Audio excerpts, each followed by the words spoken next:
7 पौधे जो गर्मियों में बिजली बचाते हैं। मौसम गर्मा का आगाज हमेशा से बिजली की खपत में इजाफे का बाइस बनता है और गर्मियों में बिजली का बिल हर इंसान को परेशान करता है। शदीद गर्मी में लोग सारा दिन अपने घरों और काम पर गुजारते हैं और माहौल को ठंडा रखने के लिए जो इलेक्ट्रिकल मसनूआत वो इस्तेमाल करते हैं, उनके इस्तेमाल के नतीजे में भारी बिल उनकी जेबों में सुराख कर देते हैं। ऐसी सूरत हाल में इंसान तलाश करता है कि इन इलेक्ट्रिकल मसनूआत का कोई नेमुल बदल ऐसा भी हो जो कुदरती हो और जेब पर भी भारी ना हो। क्या आप जानते हैं एक दरख्त 1000 BTU यानी 1 टन के AC के बराबर ठंडक पैदा करता है। इस वीडियो में हम 7 ऐसे पौधों का जिक्र करेंगे जिन्हें आप घर में गमलों के अंदर उगा सकते हैं और जो न सिर्फ ठंडक पैदा करते हैं बल्कि घर के अंदर की फिजा को भी साफ रखते हैं। Number 1, aloe vera. कई खसूसियात का हामिल ये पौधा दर्जा हरारत में कमी का बायस बनता है और हवा को टॉक्सिन और जरासीम से पाक करता है। इसे घर में किसी भी जगह पर रखा जा सकता है।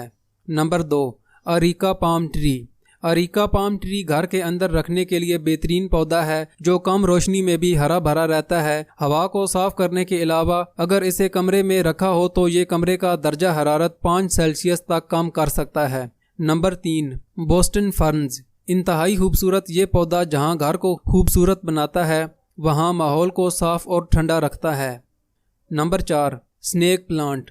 इस पौधे को आप अपने बेडरूम में भी रख सकते हैं। स्नेक प्लांट रात को ऑक्सीजन खारिज करता है जिससे कमरे की फिजा साफ होती रहती है और इसकी ठंडक से कमरा गर्म नहीं होता। Number 5, baby rubber plant. जहां AC कमरे का दर्जा हरारत कम करने के लिए बिजली का बेबहा इस्तेमाल करता है वहां ये नन्हा पौधा जो दिखने में भी खूबसूरत है बगैर जेब पर बोझ बने कुदरती तरीके से अपना काम करता रहता है। नंबर 6, फाइकस ट्री या वीपिंग फिग। ये खूबसूरत पौधा कमरे में गर्मी से पैदा होने वाली बदबू को ख़त्म कर देता है और हवा में खुशबू का बायस बनता है। इसकी मौजूदगी में कमरा बाहर के दर्जा हरारत से 5 दर्जे कम गर्म होता है। Number 7, golden pothos. इंतहाई कम देखभाल पर भी ये पौधा हरा भरा रहता है और बढ़ता है और माहौल को कुदरती ठंडक देकर हवा को साफ करता रहता है।